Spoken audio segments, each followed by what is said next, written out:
اگر آپ چاہتے ہیں کہ ہماری ویڈیو بر وقت آپ تک پہنچ جائیں تو ہمارے چینل کو سبسکرائب کر کے بیل آئیکن کے بٹن کو دبا دیں اور ہمیں لائک اور شیئر بھی کر لیں۔ Thank you. الحمدللہ رب العالمین والصلاة والسلام علی محمد الامین۔ فاعوذ باللہ من الشیطان الرجیم، بسم اللہ الرحمن الرحیم۔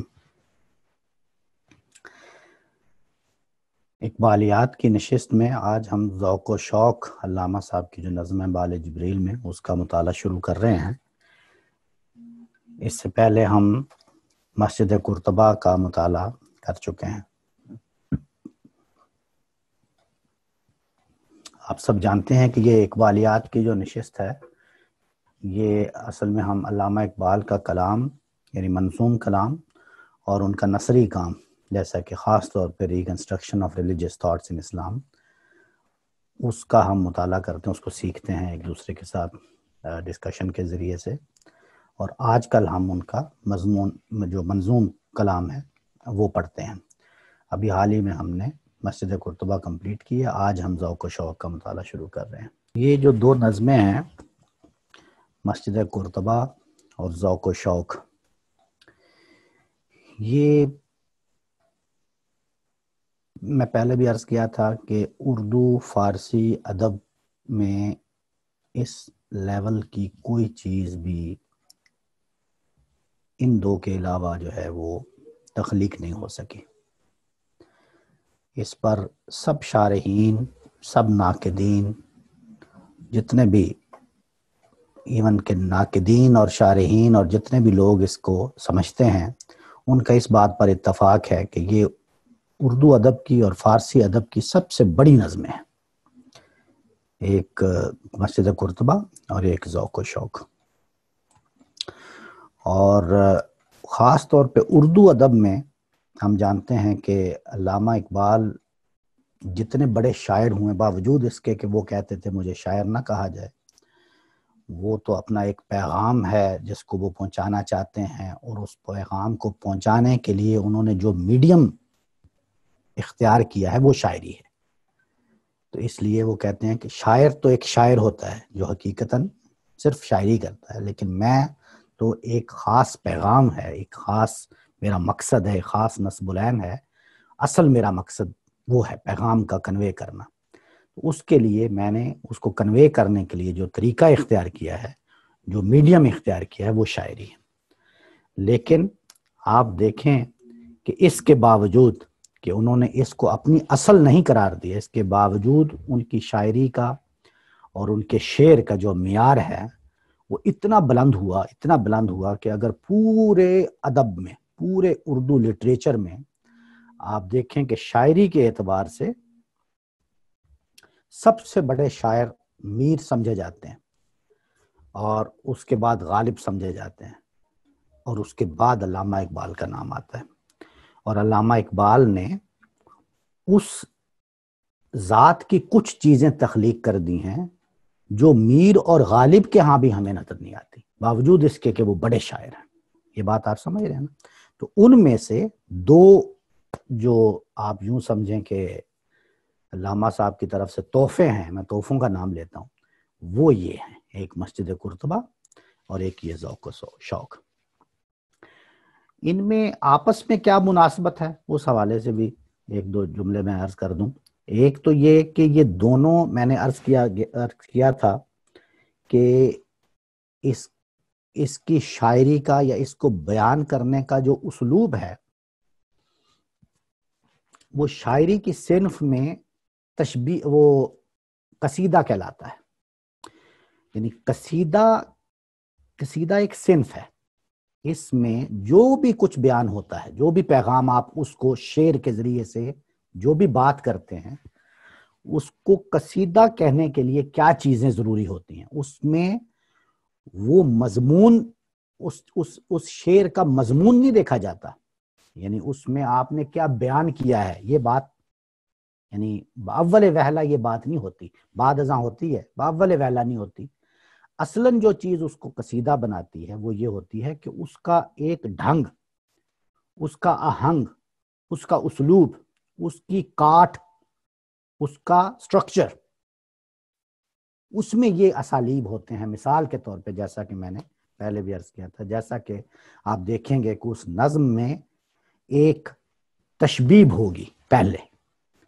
تو جب تشبیب ہوگی، اب وہ تشبیب مختلف انداز سے، میں تشبیب کیا ہوتا ہے وہ تو یاد ہوگا آپ کو، یعنی تمہیدی گفتگو، جو بات کرنا چاہ رہے ہیں، جو میسج دینا چاہ رہے ہیں، اس کی ایک تمہیدی گفتگو، اس کو کہتے ہیں تشبیب. وہ عام طور پہ قصیدے کا جو پہلا پیراگراف ہوتا ہے اس کو تشبیب کہتے ہیں. وہ ایک جو بند ہوتا ہے، ایک بند جو ہے وہ تشبیب ہوتی ہے.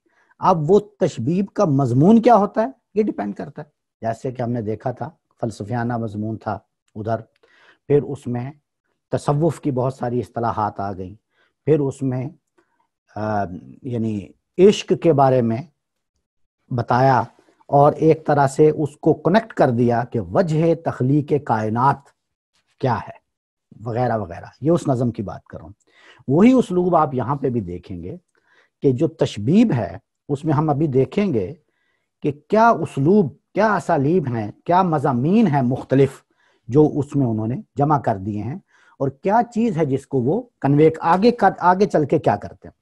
انہی اسالیب میں سے ایک اسلوب ہوتا ہے، اس کو ہم نے پہلے بھی ذکر کیا تھا، اس کو کہتے ہیں گریز کا اسلوب.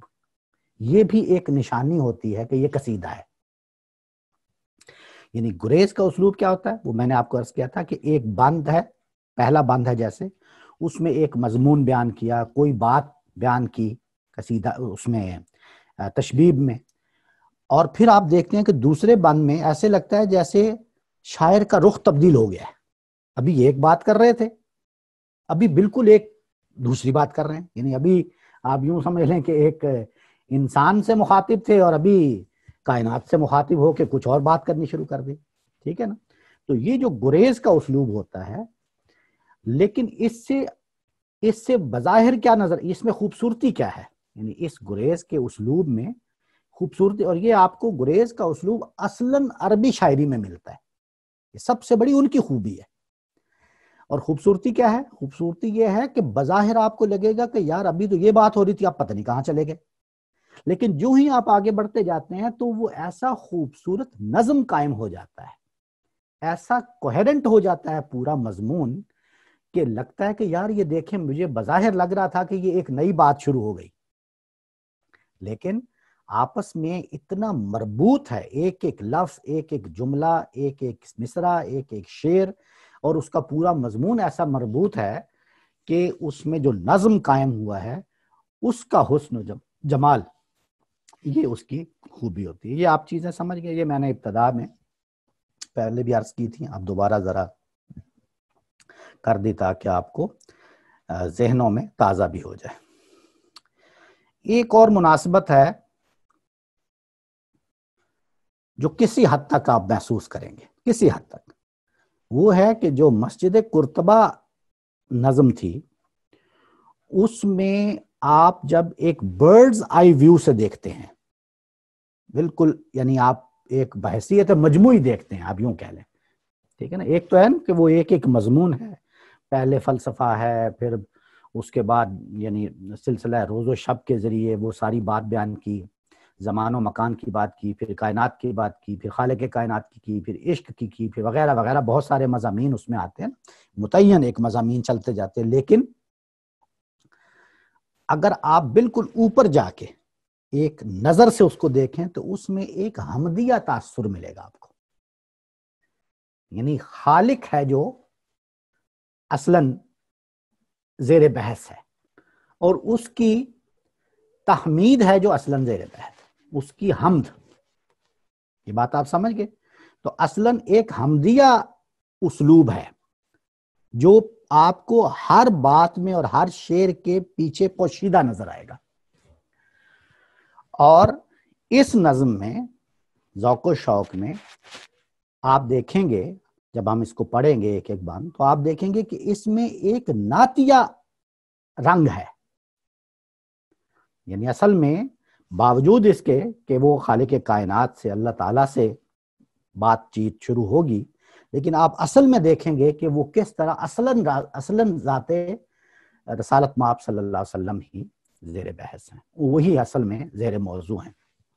تو اس لحاظ سے جو کچھ شارحین یہ سمجھتے ہیں کہ ان دونوں نظموں کا آپس میں جو ایک مناسبت ہے، آپس میں جو ایک تعلق ہے، اس کو یہ لفظ میں اپنے پاس سے بیان کرنے لگا ہوں، لیکن یہ میں یوں سمجھیں کہ ان شارحین کا مفہوم میں اپنے الفاظ میں بیان کرنا ہے، وہ یہ ہے کہ ان کی حیثیت ایک توام کی سی حیثیت ہے۔ توام سمجھتے ہیں نا؟ توام کہتے ہیں جوڑے کو۔ جیسے قرآن مجید میں اللہ تعالیٰ نے صورتیں جو جس طریقے سے اس وقت قرآن مجید ہمارے پاس موجود ہے، تو ہر صورت ایک دوسرے کا جوڑا ہے، سورہ فاتحہ کو چھوڑ کے۔ یعنی مثال اس کی دیتا ہوں، جیسے بقرہ ہے نا، سورہ بقرہ اور سورہ آل عمران، تو یہ تمام صورتیں، تمام صورتوں کا کیا مطلب ہوتا ہے؟ یعنی وہ جوڑا ہیں۔ جوڑا سے مراد یہ ہوتی ہے کہ اس ایک جو مضمون اس سورہ میں بیان ہوا ہے، جو بھی ہے، وہ دوسری سورہ میں جا کے وہ مضمون اپنی کلائمیکس میں کو پہنچ جاتا ہے، یعنی اس کی کمپلیشن ہو جاتی ہے۔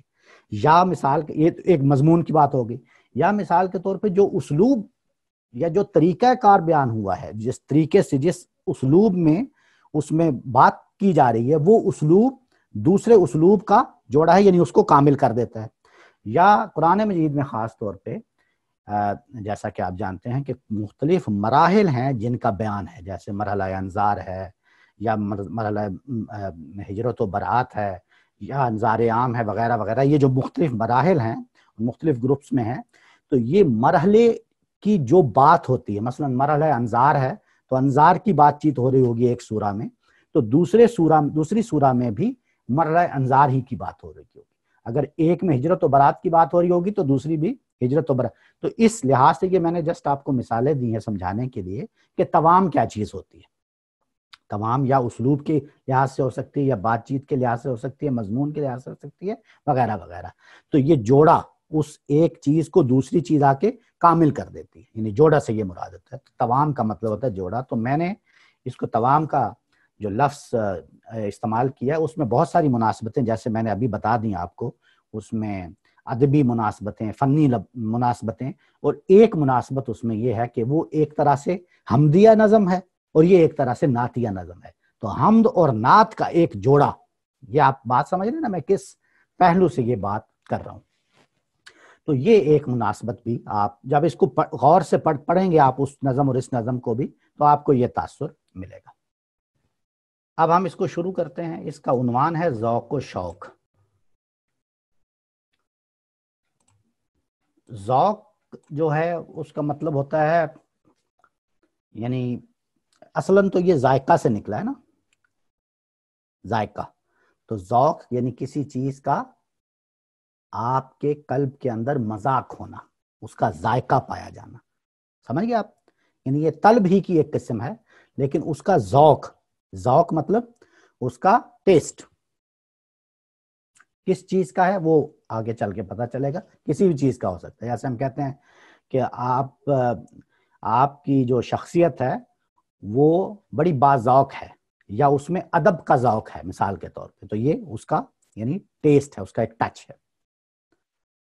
اور شوق کا مطلب ہوتا ہے وہ تیز ڈیزائر، ایک چیز کی یعنی حقیقی طلب۔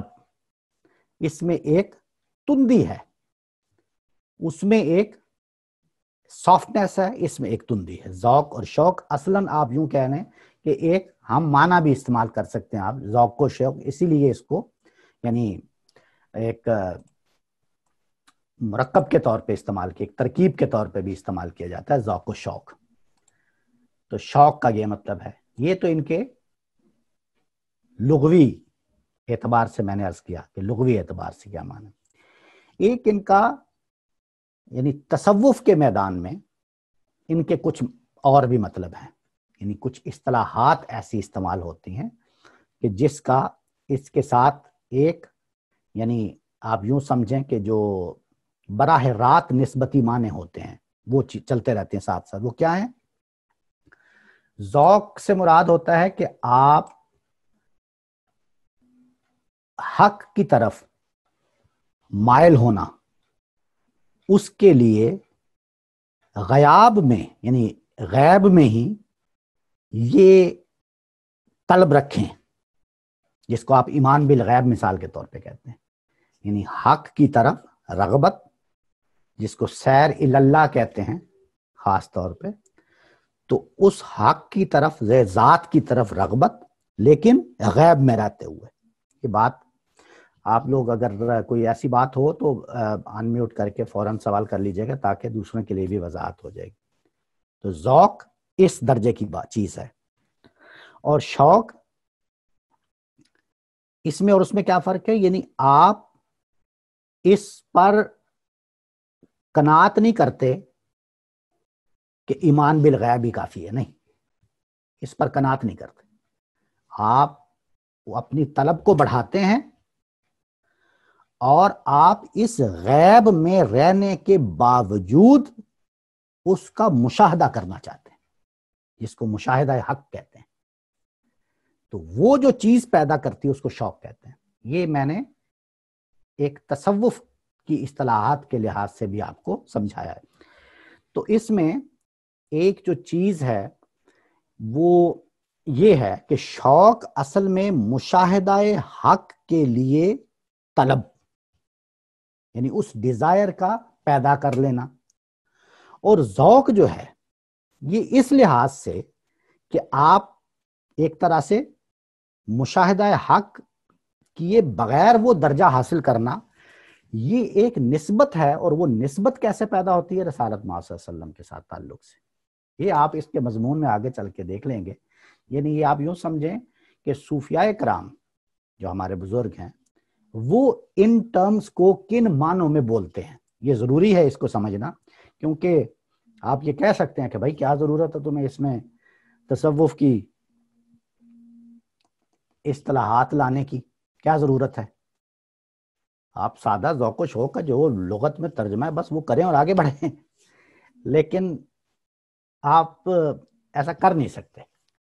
آپ وہ دیکھیں گے، یعنی وہ کسی نے خوب کہا ہے نا، وہ کسی نے کہا ہے کہ تصوف برائے شعر گفتن خوب است، کہ تصوف جو ہے وہ تو ہے ہی اصلاً شعر و شاعری، شعر اگر تصوف سے پاک ہے تو پھر سمجھے ختم ہے۔ تصوف برائے شعر گفتن خوب است، شعر کہنے کے لیے تصوف زندہ و جاوید ہے۔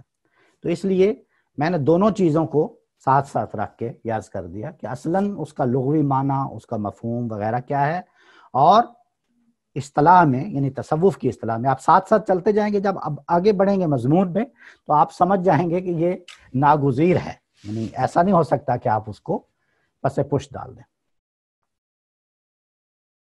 اگر آپ چاہتے ہیں کہ ہماری ویڈیو بر وقت آپ تک پہنچ جائیں تو ہمارے چینل کو سبسکرائب کر کے بیل آئیکن کے بٹن کو دبا دیں اور ہمیں لائک اور شیئر بھی کر لیں۔ Thank you.